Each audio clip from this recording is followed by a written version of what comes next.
जय मां डोगरी, मैं अक्षय सागर और आप देख रहे हैं रफ्तार जम्मू। चंद पलों की गुफ्तगू और सच से करवाएंगे रूबरू। रफ्तार जम्मू के माध्यम से इस समय हम जम्मू के प्रेस क्लब में मौजूद हैं और आप देखिए कि यहाँ पर आम आदमी पार्टी द्वारा एक प्रेस वार्ता की गई। को चेयरमैन आम आदमी पार्टी के ओम प्रकाश खजूरिया जी, आज क्या था विषय?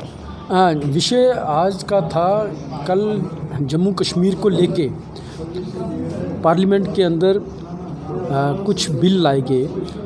उसमें जम्मू कश्मीर रीऑर्गेनाइजेशन एक्ट को भी अमेंडमेंट, एक क्लास को अमेंड करके जम्मू कश्मीर की विधानसभा के अंदर 3 सीटें जो नॉमिनेशन का प्रोविज़न रखा गया, जो एलजी द्वारा नॉमिनेट की जाएंगी।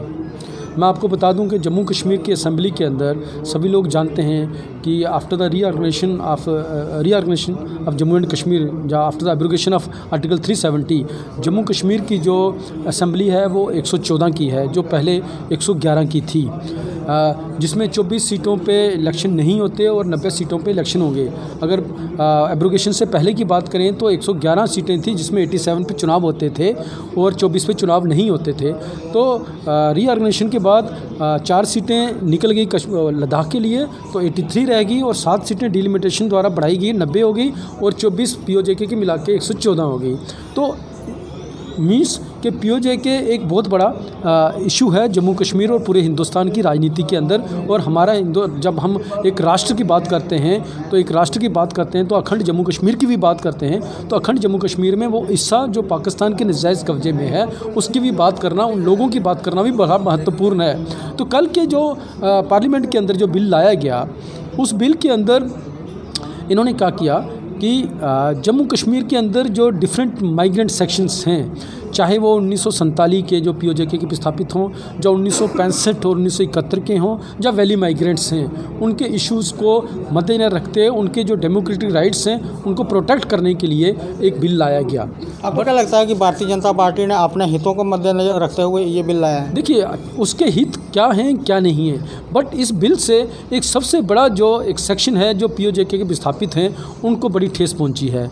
आम आदमी पार्टी ये समझती है, क्योंकि पिछले 3-4 दिनों में जब चर्चा थी तो आम आदमी पार्टी के जो वर्कर्स डिफरेंट, उनके पास जो डिफरेंट पीओजे के या 1965-71 के जो डिफरेंट उनके ऑर्गेनाइजेशंस हैं, उनके जो प्रतिनिधि, उनसे उनके से जो मुलाकात हुई, वो बड़े अनाइड हैं, डिसअपॉइंटेड हैं कि उनके साथ इतना बड़ा डिस्क्रिमिनेशन जो हमेशा से होता आ रहा है और जेबली सरकार भी कर रही है। सुनिए, इसमें क्या है कि 2 सीटें पीओजे वैली माइग्रेंट्स के लिए वहाँ आरक्षित की गई हैं और 1 सीट पीओजे के लिए आरक्षित रखी गई है, और जो 2 सीटें रिजर्व रखी गई हैं। आम आदमी पार्टी, हालांकि एक पॉलिटिकल पार्टी, इसका वेलकम करती है, बट एक फार्मूले के तहत उन्होंने बताया कि 1,65,000 के करीब उनकी पॉपुलेशन है जो वैली माइग्रेंट्स हैं, उनके लिए 2 सीटें हैं। तो आम आदमी पार्टी ये समझती है कि 1,65,000 की पॉपुलेशन के लिए अगर 2 सीटें हो सकती हैं तो प्रोपोर्शनेटली 14 लाख की पॉपुलेशन के लिए लगभग 8 से 9 सीटें होनी चाहिए। और 8 सीटें इसलिए बात हम बार बार करती है आम आदमी पार्टी कि पार्लियामेंट्री स्टैंडिंग कमेटी की जो 183rd रिपोर्ट है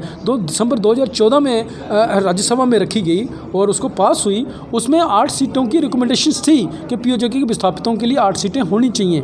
और डिलिमिटेशन कमीशन जब जम्मू कश्मीर में आया, हालांकि उनका मैंडेट नहीं था, डिफरेंट जो पीओजे के ऑर्गेनाइजेशंस उनसे मिली, तो उनका भी था कि 8 सीटें जो पार्लियामेंट्री स्टैंडिंग कमेटी ने रिकमेंड करी हैं वो 8 सीटें रिजर्व होनी चाहिए।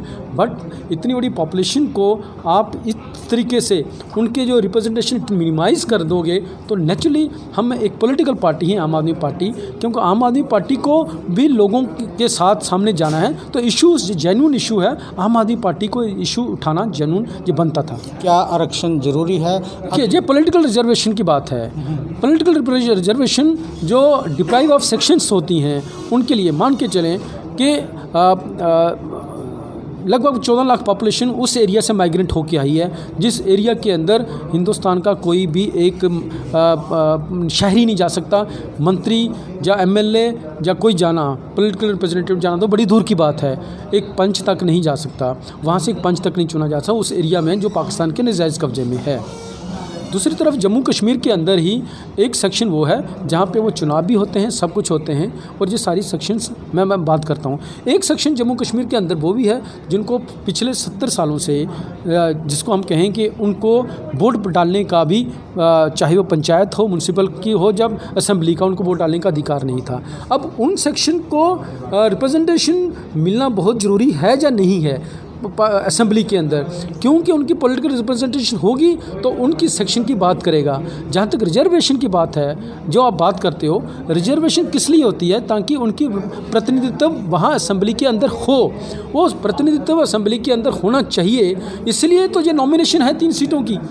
बट 3 सीटों के नॉमिनेशन के अंदर जब आप एक सेक्शन को बिल्कुल उसके मिनिमाइज़ कर दो, उनको निचोड़ के रख दो, तो नेचुरली लोगों के जन सरोकार के जो इश्यूज़ हैं वो आम आदमी पार्टी को उठाने बनते हैं। ओम प्रकाश जी, जिस तरह से दिल्ली में आपकी सरकार चल रही है, पंजाब में आपकी सरकार चल रही है, आने वाले दिनों में जम्मू कश्मीर में असेंबली के इलेक्शन भी होंगे, म्यूनसिपल के इलेक्शन भी होंगे और पंचायत के इलेक्शन भी होंगे, क्या आम आदमी पार्टी करेगी पार्टिसिपेट? देखिए, आम आदमी जब एक पॉलिटिकल पार्टी है और पॉलिटिकल पार्टी का काम होता है लोगों के मुद्दे उठा के असेंबली तक लेके जाना, पार्लियामेंट में लेके जाना, तो जब हम असेंबली और पार्लियामेंट में नहीं जाएंगे तो लोगों के मुद्दे कैसे उठाएंगे? हम सड़क और संसद दोनों पे राजनीति करते हैं। संसद के अंदर भी हमें अपना प्रतिनिधित्व दिखाना है और सड़क के ऊपर भी। तो आम आदमी पार्टी दोनों प्लेटफॉर्म पे हमेशा तैयार रहती है। ओम प्रकाश जी, कुछ वरिष्ठ नेता आम आदमी पार्टी का दामन छोड़कर निकल गए, वजह क्या रही, आप मूल कारण बता सकते हैं? देखिए, वो वरिष्ठ नेता आम आदमी पार्टी के नहीं थे, वो दूसरी पार्टियों से आए हुए थे। वो जो दूसरी पार्टियों से आए हुए थे उनको वो जो दूसरी पार्टियों के अंदर एटमॉस्फेयर है, वो आम आदमी पार्टी में वो ऐसा एटमॉस्फेयर उनको नहीं मिला। सीधी सी बात है, वो चाहते थे कि आम आदमी पार्टी को उसी पार्टी के तरीके से चलाना चाहते हैं, रीजनल पार्टियों की तरह चलाना चाहते हैं। आम आदमी पार्टी एक नेशनल पार्टी है, उसका एक अपना सिस्टम है। कौन से इश्यूज़ हमें उठाने हैं, किन इश्यूज़ पे हमने कैसे लड़ाई लड़नी है, ये हम हर एक पार्टी का अपनी अपनी रणनीति रहती है। तो उनको हो सकता है अपनी रणनीति पसंद ना आई हो, तो इसलिए वो किनारा कर गए। लोग कह रहे हैं कि जिस तरह से दिल्ली और पंजाब में आपने फ्री बिजली, फ्री पानी, फ्री एजुकेशन या और भी सिस्टम फ्री किए हुआ है, अगर जम्मू कश्मीर में आप चुनाव में आते हैं तो क्या ये चीज़ें रहेंगी आपकी? देखिए, जहाँ तक हम फ्री की बात करते हैं, ये फ्री नहीं है। क्यों कि ये सरकार, जो हमारा जो संविधान है, वो वेलफेयर स्कीम का जो स्कीम का है, वेलफेयर स्टेट का संविधान है, और जो लोगों की जो जन कल्याणकारी नीतियां हैं वो संवैधानिक तरीके से लोगों तक वो इम्प्लीमेंट करानी है। और उसमें लोगों के इश्यूज़ जैसे पानी और हवा, बिजली, ये मेरे मानवाधिकार हैं, जो मेरे अधिकार क्षेत्र के अंदर आता है। तो इनका जो हमारा जो कॉन्स्टिट्यूशनल राइट है, उन कॉन्स्टिट्यूशनल राइट्स लोगों तक पहुंचाना है। ये फ्री का नहीं है।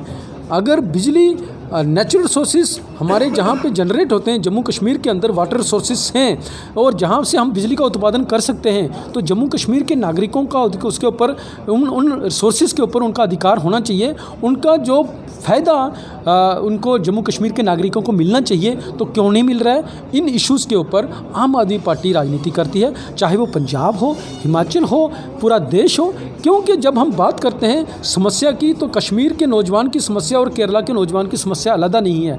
बेरोज़गारी की समस्या सभी जगह एक जैसे है। तो इश्यूज़ गरीब के जम्मू कश्मीर के अंदर हो, केरला में हो या मणिपुर के हों, वो सारे इश्यूज़ एक हैं। अगर आज देश के अंदर डेमोक्रेटिक राइट्स को मिनिमाइज़ किया जा रहा है, संसद के अंदर लोगों को बोलने नहीं दिया जा रहा है, संसद के अंदर चुने हुए लोगों को नहीं बोलने दिया जा रहा है, तो इस समय देश के अंदर डेमोक्रेसी भी खतरे में ही है। और आम आदमी पार्टी एक डेमोक्रेटिक पार्टी है, तो इन इश्यूज़ को रेज़ करना आम आदमी पार्टी का दायित्व बनता है। ठीक है, ये आम आदमी पार्टी के सदस्य यहाँ पर मौजूद थे और ओम प्रकाश खजूरिया जी ने बताया कि जिस तरह से पिछले रोज़ एक एसटी जो बिल पार्लियामेंट में वहाँ पर रखा गया, तो इन्होंने उसका विरोध किया है। और इनका कहना है कि अगर जम्मू कश्मीर में आने वाले दिनों में इलेक्शन होती है तो इशू उन्हें लेकर हम इलेक्शन में जाएंगे और जनता देखेंगे कि हमें वोट देती है कि नहीं देती है। और जिस तरह से पिछला इनका रिकॉर्ड है, जहां भी जिस स्टेट में इन्होंने इलेक्शन लड़ी है, पूर्ण बहुमत जनता की तरफ से इन्हें मिला है। आगे भी देखते रहें रफ्तार जम्मू, जय भारत।